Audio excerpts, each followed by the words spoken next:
देखो, मैं matrimonial dispute की आपको एक प्रैक्टिकल बात बताता हूँ। ये आपको कहीं किताबों में नहीं मिलेगी। जिस मोमेंट पे हस्बैंड और वाइफ का मैट्रिमोनियल डिस्प्यूट होता है ना, और वाइफ थाने तक पहुँच जाती है, तो हस्बैंड को चाहिए, चाहे हस्बैंड की गलती है चाहे नहीं है, वो बात अलग है, लेकिन हस्बैंड को चाहिए कि अपनी वाइफ के हाथ जोड़े, तरले करे, पैर पड़े, अपनी वाइफ को थाने से घर ले आए, आगे ना जाने दे, और घर ले आके सुलह समझौता जो करना है वो कर ले।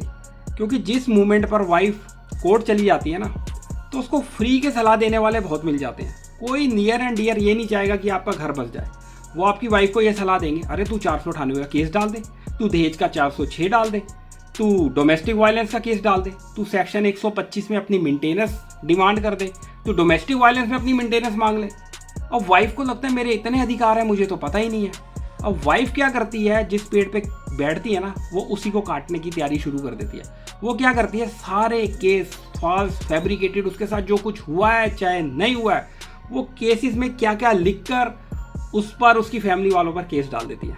अब जब लड़के के पास केस आते हैं तो वैसी केस देख के वो भड़क जाता है। अब वो क्या करता है, कंटेस्ट करना शुरू करता है। अब लड़के को क्या सलाह मिलती है कि यार बहुत सारी जजमेंट है, तेरे को जेल तो होगी नहीं। अब लड़के को और लड़की को दोनों को मजा आने लग जाता है केस करने में। अब केस में वो क्या करते हैं, अपनी क्रीम लाइफ निकाल देते हैं। और होता क्या, 8-10 साल बाद होता सिर्फ समझौता ही है। इस समझौते में 8-10 साल निकल जाते हैं, आपकी एक क्रीम जो लाइफ है ना, जिसको आपने इंजॉय करना था, वो आप निकाल देते हो। तो जब समझौता आपने बाद में करना ही है ना, तो आप समझौता पहले दिन ही कर लो।